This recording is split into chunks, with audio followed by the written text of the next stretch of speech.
Hi viewers, hello, welcome to our channel Dhanna Vlogs Telugu 2 and subscribe my channel, like, share, don't forget comment. రేపే బుధవారం. రేపు బుధవారం రోజున కేవలం ఒకే ఒక్క కొబ్బరికాయతో ఈ పరిహారం చేయండి చాలు. దరిద్ర బాధలు అన్నీ కూడా తొలగిపోతాయి. కటిక దరిద్రులు కూడా ధనవంతులుగా మారుతారు. రేపు బుధవారం రోజున మర్చిపోకుండా కేవలం కొబ్బరికాయతో ఇలా చేయండి. కొబ్బరికాయ అనేది తక్షణం మన దృష్టి దోషాన్ని తొలగిస్తుంది. తక్షణం దృష్టి దోషాన్ని తొలగించి దరిద్రాన్ని తొలగింపజేసి అదృష్టాన్ని కలిగింపజేస్తుంది కొబ్బరికాయ. కొబ్బరికాయ అనేది ఘోరమైనటువంటి దృష్టి దోషాన్ని సైతం తొలగిస్తుంది. అంతేకాదు కొబ్బరికాయతో ఎన్నో ప్రయోజనాలు కూడా ఉన్నాయి. కొబ్బరికాయ అంటే ఆరోగ్యానికి మేలు చేస్తుంది. కొబ్బరి ఆరోగ్యానికి చాలా మేలు చేస్తుంది. అలానే కొబ్బరి నీళ్లు కూడా శరీరానికి ఎంతో మేలు చేస్తాయి. కొబ్బరి అనేది ఆరోగ్యానికే కాదు, ఆర్థిక సమస్యలను కూడా తొలగించడానికి ఉపయోగపడుతుంది కొబ్బరికాయ. అయితే ఈ కొబ్బరికాయతో రేపు బుధవారం రోజు చేసే ఈ పరిహారం వల్ల ఖచ్చితంగా కటిక దరిద్రాలు కూడా తొలగిపోతాయి. చాలామందికి చేతిలో డబ్బు ఉంటుంది, కానీ అది అవసరానికి అందదు. అంటే మన దగ్గర చేతిలో ఎంత డబ్బు ఉన్నా సరే అవసరానికి డబ్బు అందకపోతే ఆ డబ్బు ఉన్నా లేకపోయినా ఒకటే అంటూ ఉంటాము. అంటే చేతిలో డబ్బు అనేది ఉండటం కాదు, అవసరానికి అది ఉపయోగపడాలి. కొంతమంది ఎంతో సంపాదిస్తూ ఉంటారు, కానీ నెల తిరిగేసరికి చేతిలో చిల్లి గవ్వ కూడా మిగలదు. అలానే కొంతమందికి అప్పుల సమస్యలు అధికమవుతూ ఉంటాయి. ఆర్థికంగా కూడా చాలా బాధలను అనుభవిస్తూ ఉంటారు. ఎంత సంపాదించినా చేతిలో డబ్బు నిలవకపోవటం, అలానే డబ్బుకి సంబంధించిన సమస్యలు రావటం, డబ్బుకు సంబంధించిన సమస్యల వల్ల జీవితంలో మనం సంతోషంగా ఉండలేకపోతూ ఉంటాము. సమస్యలు అధికమైపోతూ ఉంటాయి. కష్టాలు అనేవి అధికంగా వస్తూ ఉంటాయి. కనుక ఈ దరిద్రమైనటువంటి బాధల నుండి బయటికి రావాలి అన్నా, ఘోరమైనటువంటి దుష్టశక్తి ప్రభావాలు తొలగిపోవాలి అన్నా, ఆర్థికంగా మనం బాగుపడాలి అన్నా ఖచ్చితంగా మనకు చేతిలో డబ్బు ఉండాలి. ముఖ్యంగా మన చుట్టూ ఉండే దరిద్రం తొలగిపోవాలి. మన చుట్టూ ఉండే ఒక దుష్టశక్తి యొక్క చెడు ప్రభావం వల్ల మనం జీవితంలో చాలా రకాల కష్టాలను ఎదుర్కొంటూ ఉంటాము. చాలా రకాల సమస్యలు కష్టాలను ఎదుర్కొంటున్నాము అంటే ఖచ్చితంగా అక్కడ ఏదో ఒక దుష్టశక్తి ఉంది అని గుర్తుంచుకోవాలి. ఆ దుష్టశక్తి యొక్క చెడు ప్రభావం వల్లే డబ్బు సమస్యలు వస్తున్నాయి అని గుర్తుంచుకోవాలి. మరి ఆ దుష్టశక్తి యొక్క చెడు ప్రభావాలు పూర్తిగా తొలగిపోయి అదృష్టం కలిసి రావాలి అంటే గనక తప్పకుండా ఈ యొక్క చిన్న పరిహారం చేస్తే సరిపోతుంది. కొబ్బరికాయతో చేసే ఈ పరిహారం వల్ల కటిక దరిద్రాలు ఖచ్చితంగా తొలగిపోతాయి. కొబ్బరికాయ చాలా పవిత్రమైనటువంటిది. కొబ్బరికాయ అత్యంత శక్తివంతమైనటువంటిది. కొబ్బరికాయ అనేది మన చుట్టూ ఉండే అప్పుల సమస్యను తొలగిస్తుంది. ఆర్థికంగా ఉండే సమస్యలను కూడా తొలగిస్తుంది. కొబ్బరికాయ అత్యంత పవిత్రమైనటువంటిది కనుక కొబ్బరికాయతో ఈ పరిహారాన్ని చేస్తే ఇక మన సమస్యలు అన్నీ కూడా తొలగిపోతాయి. ఆర్థిక కష్టాలు కూడా తొలగిపోతాయి. డబ్బుకి సంబంధించిన ఆర్థిక కష్టాలను తొలగించే శక్తి ఉంటుంది కొబ్బరికాయకి. కనుక కొబ్బరికాయ చాలా శక్తివంతమైనది. కొబ్బరికాయ అత్యంత పవిత్రమైనటువంటిది కనుక కొబ్బరికాయతో ఈ పరిహారాన్ని తప్పకుండా చేయాలి. కొబ్బరికాయతో రేపు బుధవారం రోజున ఈ పరిహారం చేస్తే మనం ఎదుర్కొంటున్న ఆర్థిక అప్పుల సమస్యలు తొలగిపోతాయి. అయితే మరి కొబ్బరికాయతో ఎలా పరిహారం చేయాలో తెలుసుకుందాం. ముందుగా బుధవారం అంటే విష్ణుమూర్తికి చాలా ఇష్టం కనుక తులసి చెట్టుకి తప్పకుండా నీరుని పోసి పూజించాలి. తులసి చెట్టుకి నీరుని పోయటం వల్ల మన చుట్టూ ఉండే దరిద్రాలు తొలగిపోయి లక్ష్మీదేవి అనుగ్రహం లభిస్తుంది. తులసి అత్యంత పవిత్రమైనటువంటిది. ముఖ్యంగా లక్ష్మీనారాయణుల స్వరూపంగా భావించబడుతుంది. కనుక తులసి చెట్టుకి విష్ణుమూర్తికి చాలా దగ్గరి సంబంధం ఉంటుంది.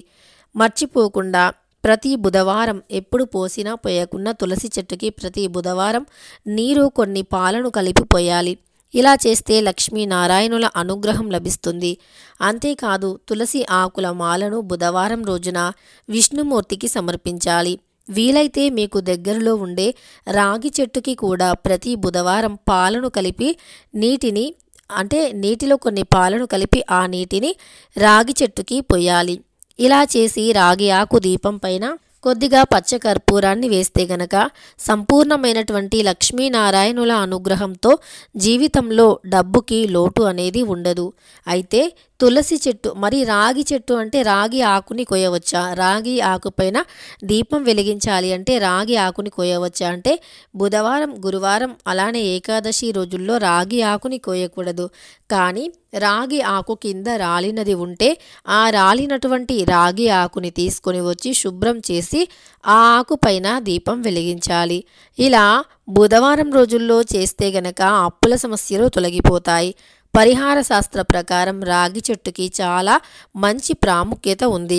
బుధవారం రోజున రాగి చెట్టుని పూజిస్తే, అలానే రాగి చెట్టుని పూజించడంతో పాటు రాగి ఆకు పైన దీపం వెలిగిస్తే గనక తప్పకుండా సంపద పెరుగుతుంది. ఇక బుధవారం రోజున రాగి ఆకు పైన దీపాన్ని వెలిగించిన తర్వాత కొబ్బరికాయతో ఈ పరిహారం చేయండి. ఈ పరిహారాన్ని రాత్రి సమయంలో చేయండి.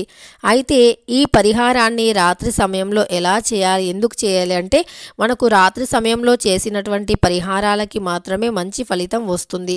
పరిహారం అనేది రాత్రి సమయంలో చేస్తేనే మంచి ఫలితం వస్తుంది అని శాస్త్రాలు చెబుతున్నాయి. పరిహార శాస్త్ర ప్రకారం కూడా రాత్రి సమయమే ఉత్తమమైనటువంటిదిగా పేర్కొనబడింది. అయితే రాత్రి సమయంలో అంటే 6 దాటిన తర్వాత కొబ్బరికాయతో ఈ పరిహారం చేయండి.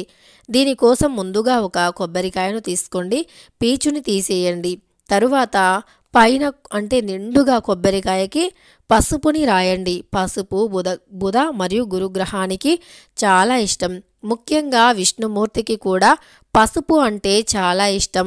కనుక పసుపుతో ఈ పరిహారం చేస్తే మన చుట్టూ ఏవైతే నెగిటివిటీ ఉంటుందో అది పసుపు లాగేసుకుంటుంది.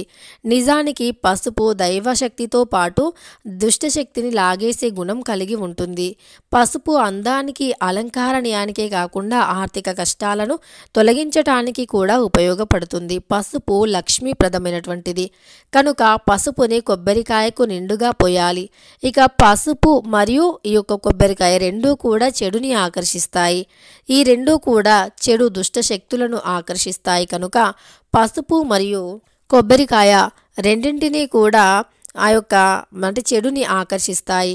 తరువాత ఈ యొక్క చెడుని లాగేసేటటువంటి పసుపు కొబ్బరికాయ రెండింటినీ కూడా తీసుకొని వాటిని అంటే మీ చేతిలో పట్టుకోండి. కొబ్బరికాయ యొక్క అంటే చివరి భాగం ఏదైతే మనం జుట్టు అంటామో ఆ భాగాన్ని మన వైపు పెట్టుకొని కొబ్బరికాయను ముందు వైపు పెట్టి గుమ్మానికి దృష్టిని తీయండి. ఇలా తీసిన తర్వాత దానిని తూర్పు వైపున విసిరివేయండి. ఇలా ఎప్పుడైనా సరే తూర్పు వైపున విసిరివేసినా సరే ఎవరు తొక్కకుండా చూసుకోవాలి. ఎప్పుడైనా ఇతరులకి హాని కలిగించకూడదు. మనం చేసే ప్రతి పరిహారమైనా సరే ఇతరులకి హాని అనేది కలగకుండా ఉండాలి. ఇతరులకి హాని కలిగితే మనకు తప్పకుండా మంచి జరగటమేమో కానీ చెడు జరుగుతుంది.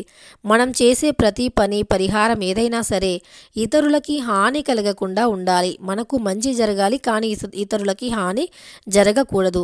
చాలామంది ఇలా కాకుండా మనకు మంచి జరిగితే సరిపోతుంది, ఇతరులకి ఏమైతే మాకేంటి అన్నట్లుగా ఉంటారు. అలా చేస్తే ఖచ్చితంగా పరిహారానికి ఫలితం రాదు. ఎప్పుడైనా సరే మనం జీవితంలో ఎదగాలి అన్నా, ఉన్నత స్థాయికి వెళ్ళాలి అన్నా మనం చేసేటటువంటి పరిహారాలు అనేవి ఖచ్చితంగా మంచిని కలిగి ఉండాలి. ఇతరులకి మంచి చేయాలి, మనకి కూడా మంచి జరగాలి. ఇలా కాకుండా మనం మంచిగుండి ఇతరులు చెడిపోయినా పర్వాలేదు అంటే మాత్రం దానికి సరియైన ఫలితం అయితే రాదు. కనుక మీరు ఈ ఒక్క విషయాన్ని గుర్తుపెట్టుకొని పరిహారాన్ని చేయండి. ఇలా కొబ్బరికాయను పీచి తీసి ఆ తర్వాత పసుపుని కొబ్బరికాయకు చుట్టూరా రాసి ఆ కొబ్బరికాయతో దృష్టిని తీసి దానిని తూర్పు వైపున దూరంగా వేయాలి. ఇలా బుధవారం రోజు అంటే సాయంత్రం 6 దాటిన తర్వాత ఈ పరిహారం చేయండి.